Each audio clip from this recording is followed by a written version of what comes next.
안녕하세요. 국어교육과 이사학번 이혜원입니다. 저는 오늘 고등학교 2학년을 대상으로 화법과 언어 미래행 교과서를 사용하여 목차 4대 단원 대인관계와 의사소통 전략 중 첫 번째 소단원인 관계 형성을 위한 대화를 수업 시연할 예정입니다. 저는 소단원을 총 3차 시로 나누었고 그중 2차 시를 오늘 수업 시연할 것입니다. 1차 시에서는 생각 열기 및 학습 내용인 대화와 자아 개념을 이미 학습한 상태입니다. 차시 학습 목표는 자아 개념에 대한 인식을 바탕으로 하여 협력적 관계 형성에 적절한 방식으로 대화한다입니다. 제가 설정한 학습자는 실생활에서 지식 호출에 어려움을 겪는 도구적 소외 현상을 겪는 학습자입니다. 본격적으로 수업 시연 시작해 보도록 하겠습니다.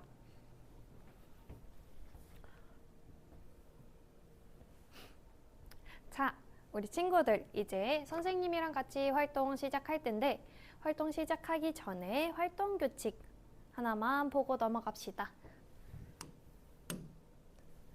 자, 활동 규칙 첫 번째, 오늘 배운 지식을 적극적으로 사용하자. 우리 오늘 뭐뭐 배웠었죠? 첫 번째, 자기 표현. 네, 맞아요. 우리 첫 번째로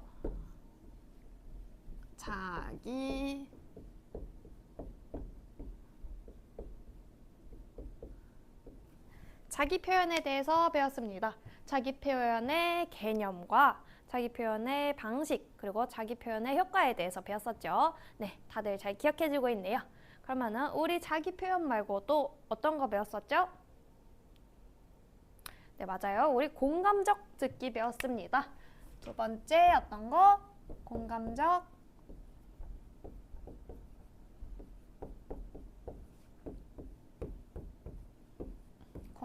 듣기 배웠습니다. 공감적 듣기의 효과, 공감적 듣기의 구체적 방법 등 우리 배웠으니까 우리 오늘 배운 지식들을 활용하면서 활동해 볼 거예요. 그 다음에 두 번째 활동 규칙. 짝과 대화를 나눌 때 활동 외적인 이야기를 하지 않습니다. 활동할 때는 활동과 관련된 얘기만 해주세요. 자, 마지막 활동 규칙. 질문 있으면 언제든지 손 들고 선생님 불러주세요. 자, 활동 규칙 봤으니까 다 같이 159페이지 빕시다.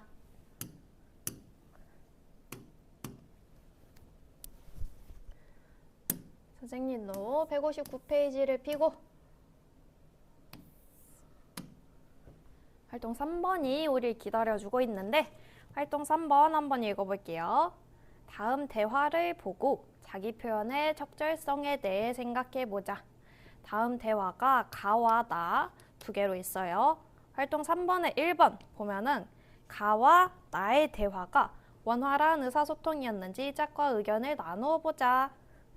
자, 우리 이거 활동 들어가기 전에 자기 표현의 적절성에 대해서 한번 다시 생각해 볼까요? 자기 표현의 적절성. 우리 자기 표현을 적절하게 하려면 선생님이 어떤 자아와 어떤 자아에 주목해야 된다고 했어요? 네, 사회적 자아와 개인적 자아를 생각하면서 해야 된다고 했죠? 우리 대화를 할 때는 대화 상황, 대화라는 상대방과의 친밀한 정도에 따라서 대화가 나눠지게 된다고 했어요. 그래서 우리 나의 외적인 직업, 직장, 학교와 같은 관계의 초기 단계에서 알려주는 사회적 자아와 관계 형성이 발전해 나감에 따라서 나의 생각, 느낌 등을 알려주는 개인적 자아 중 어느 자아와 가까운 자아를 노출하는지 적절하게 생각하는 것이 자기 표현을 적절하게 사용하는 방법이라고 했었죠. 네, 다들 잘 기억하고 있으니까 자기 표현의 적절성에 대해서 생각하면서 활동 1번은 원활한 의사소통인지 가와 나의 대화가 원활한 의사소통인지 짝과 의견을 나누어 보자. 선생님, 가와 나의 대화가 어떻게 원활한 의사소통인지 제가 판별하나요? 자, 여러분, 활동은 선생님이 아니라 여러분이 하는 건데 우리 선생님이 우리 친구들이랑 같이 자기 표현과 공감적 듣기 배웠어요. 그러면은 여러분은 오늘 배운 지식을 그냥 흘려보내는 게 아니라 머릿속에 끌어다 놓고 활동해서 그걸 빼내다 쓰면 됩니다. 그래서 우리 원활한 의사소통이었는지 어떻게 판별을 하냐면은 이 여학생이 고민하는 것처럼 상대방과 친밀한 정도를 고려하며 자기 표현을 하고 있는지를 먼저 살펴보고 그 다음에 자기 표현의 방식, 정도, 속도를 상대방과 맞추고 있는지 생각해 보면은 이 대화가 원활한 의사소통인지 원활하지 않은 의사소통인지 생각해 볼 수 있겠죠. 그러면은 가와 나의 대화를 읽어보고 짝이랑 3분 정도 대화하는 시간을 주겠습니다. 자, 시작!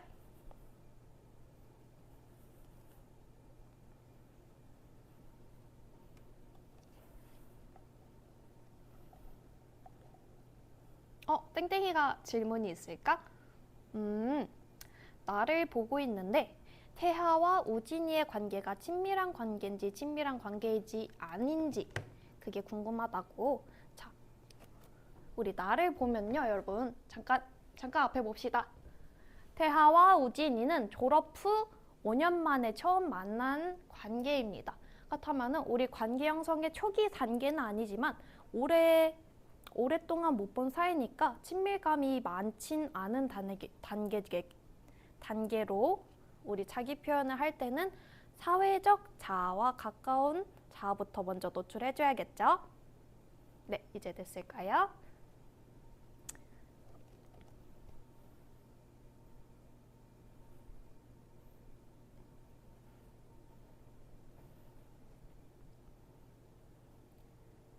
자, 이제 다들 활동 잘 마무리해 준 것 같은데 선생님이랑 같이 한번 봅시다.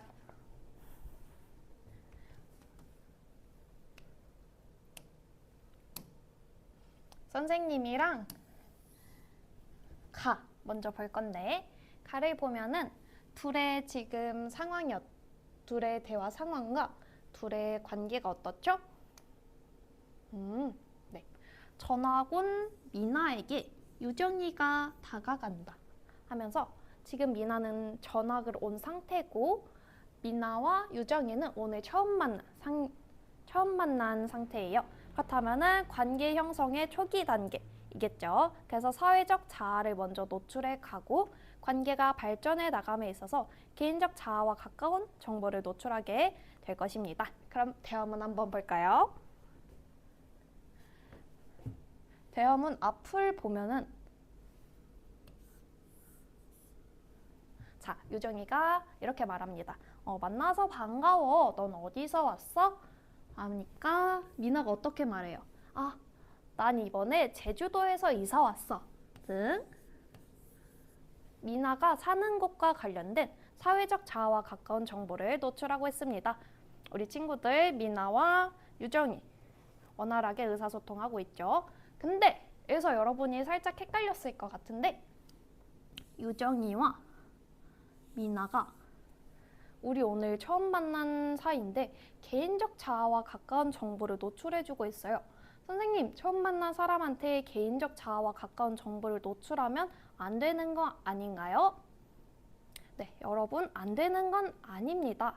우리 자기 표현의 적절성은 대화 상황, 대화 상대방과의 친밀감에 따라서 고려해야 되는 건데 지금 우리 처음 만난 사이지만 서로 개인적인 이야기를 주고받으면서 대화가 자연스럽게 이어지는 것을 보면 우리 미나와 유정이는 자기 표현의 방식, 정도, 속도를 상대방과 맞춰가고 있음을 알 수 있습니다. 그래서 이 대화는 자연스럽게 이어짐으로 원활한 의사소통이라고 볼 수 있는 거죠. 그 다음에 대화 나를 볼 건데 나를 보면은 여기 살짝 확대해 볼게요.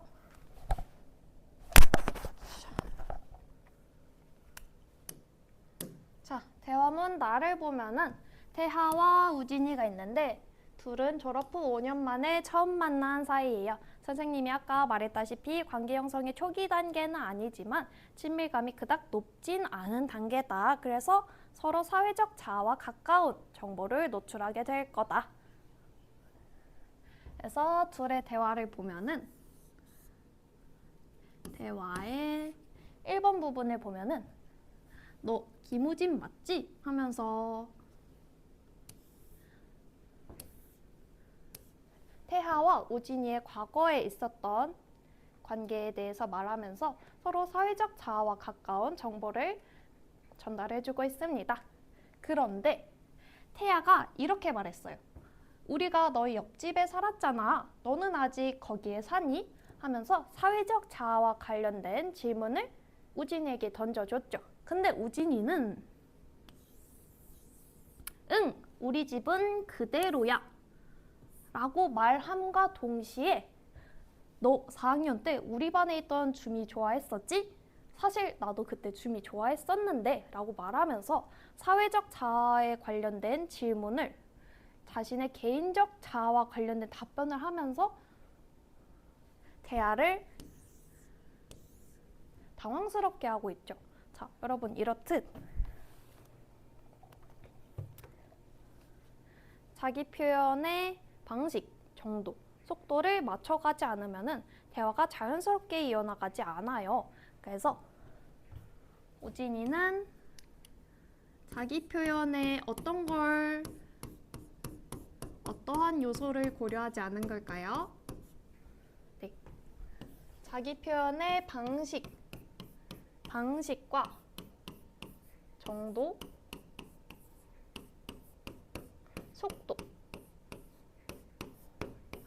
속도를 우진이와 태아가 맞추지 않아서 대화가 자연스럽게 이루어지지 않았다. 그래서 둘의 대화는 원활한 의사소통이라고 보기에는 조금 어렵다라는 것입니다. 자, 그렇다면은 우리 바로 활동 2번으로 넘어가 볼 건데 2번에서 우리 나의 대화문 기억 부분을 보면은 우진이가 개인적 자아와 관련된 정보를 우다다다 나열하면서 태아한테 부담을 주고 있는 상황인데 우리 친구들이 만약 내가 우진이었다면 어떤 식으로 말을 했을까 생각해 보면서 대화문을 한번 바꿔볼 겁니다. 이거는 짝이랑 할 필요 없이 각자 한번 바꿔볼게요. 시간은 2분 정도 주겠습니다.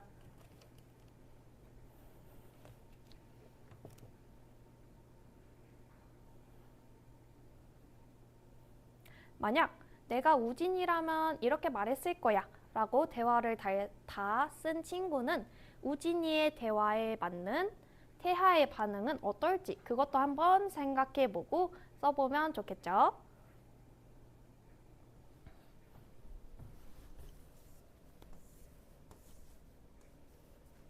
자, 다들 앞에 보고 선생님이랑 같이 마무리해봅시다. 자, 우리 아까 기억에서 우진이가 어떤 자아를 너무 과도하게 노출하고 있다고 했어요? 네, 개인적 자아를 너무 과도하게 노출하고 있어서 태아에게 부담을 주며 원활하지 않은 의사소통이 되었다 라고 우린 보았죠. 그래서 우리 친구들 모두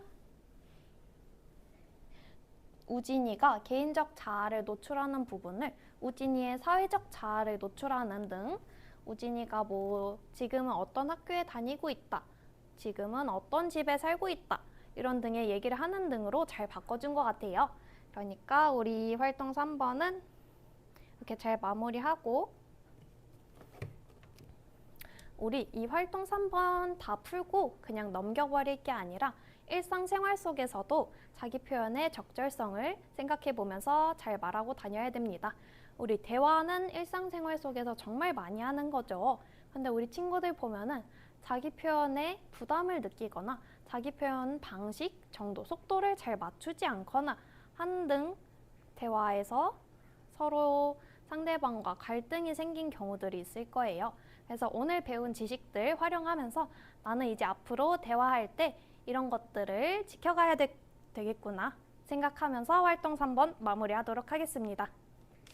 자, 그러면은 교과서 160페이지 넘겨볼까요?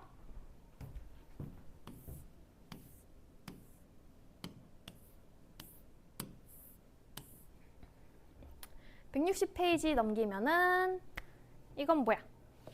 공감적 듣기의 방법을 생각하며 짝과 역할극을 해보자 라고 되어 있죠. 우리 아까 공감적 듣기에 대해서도 배웠습니다. 공감적 듣기의 방법도 배웠었죠. 공감적 듣기의 방법 첫 번째 뭐였죠? 네, 맞아요. 집중하기. 상대방이 말을 할 때 정말? 진짜로? 그랬구나 등과 같은 반응을 통해서 나 지금 너의 말에 집중하고 있어 하는 구체적인 방법이었죠. 네, 그렇다면 두 번째 방법 뭐가 있었죠? 네, 격려하기. 우리 친구들 아직 잘 기억해주고 있네요. 좋습니다. 두 번째 방법은 격려하기였습니다. 상대방이 말을 계속 이어나가게 할 수 있도록 조금 더 얘기해줘 봐봐. 아니면 침묵을 사용하면서 대화가 원활하게 흘러갈 수 있도록 하는 방법이었죠. 네, 좋습니다. 마지막 3번. 3번은 뭘까요? 네, 반영하기 맞습니다.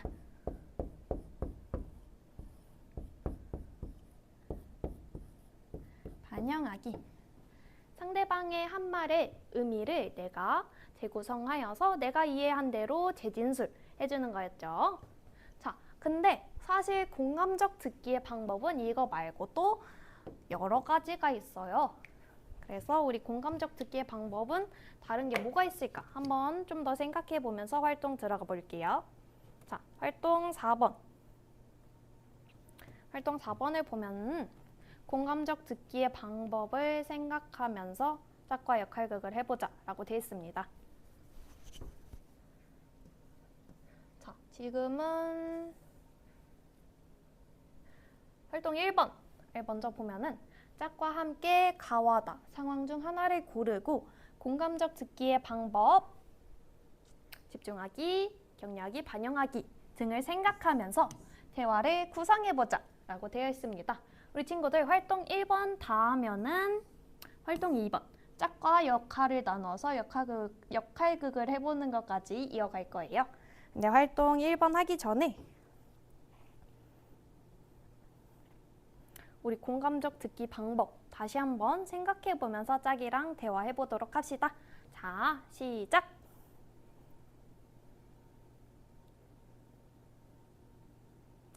세모가 질문이 있구나.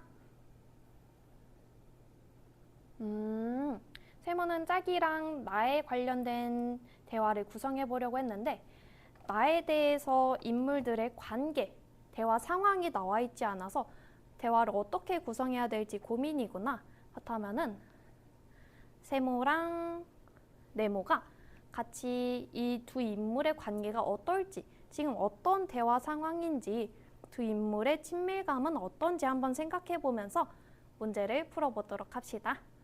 네, 됐을까요? 네. 또 질문 있는 학생들은 손 들고 선생님 불러주세요.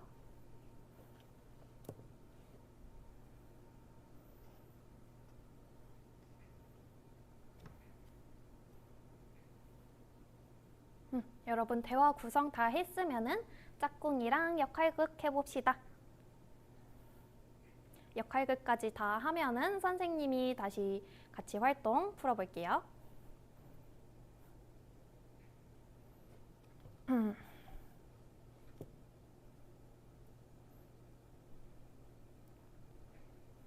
자, 그럼 이제 다 한 것 같으니까 선생님이랑 같이 봅시다.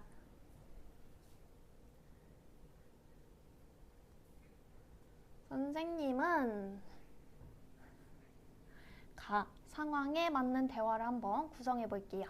지금 보면은 우리 핑크 셔츠를 입은 친구가 꼭, 어이구, 잠깐만요.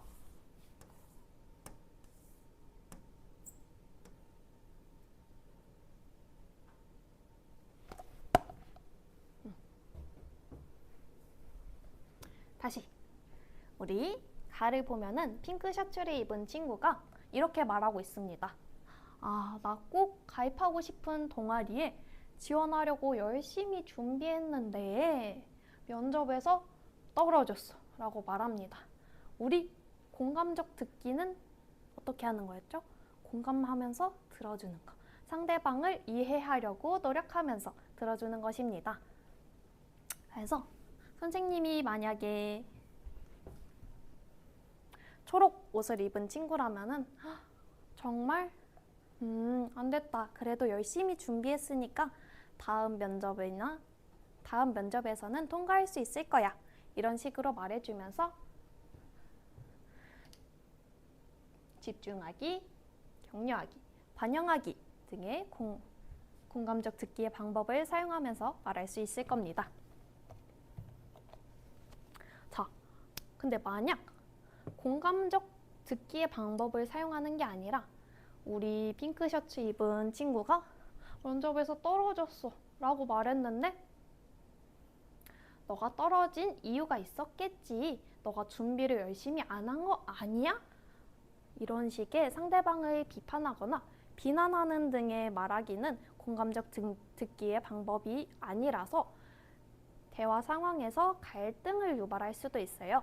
그래서 우리 활동 3번 지금 다 같이 보면은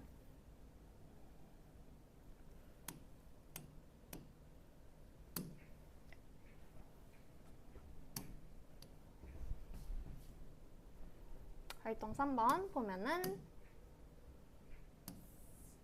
우리 아까 했던 역할극을 돌아보고 협력적인 관계를 형성하는데 공감적 듣기가 중요한 까닭을 이야기해보자 라고 했죠. 선생님이 아까 말했다시피 공감적 듣기가 중요한 이유는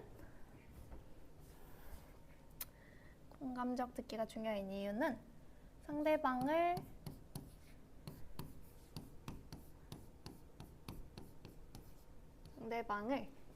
이해하려고 노력하면서 상대방과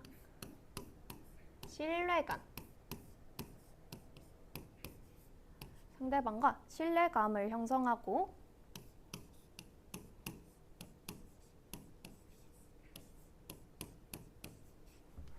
친밀감을 쌓게 됩니다.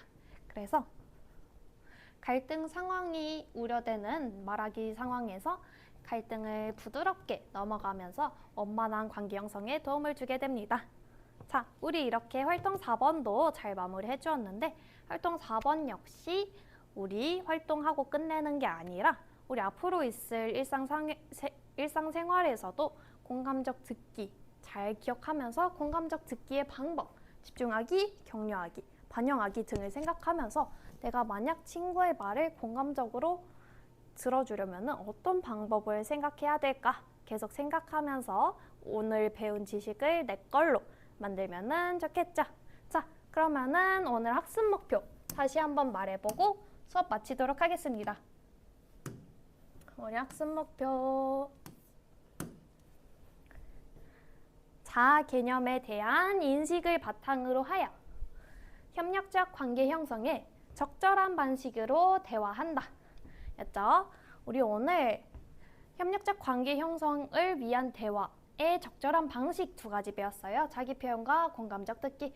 우리 오늘 수업 끝나고도 협력적 관계 형성을 위해서 자기 표현과 공감적 듣기 잘 사용하면서 대화할 수 있게 되겠죠? 자, 그럼 우리 친구들 모두 수고하셨습니다. 이상으로 수업 시험 마치도록 하겠습니다. 감사합니다.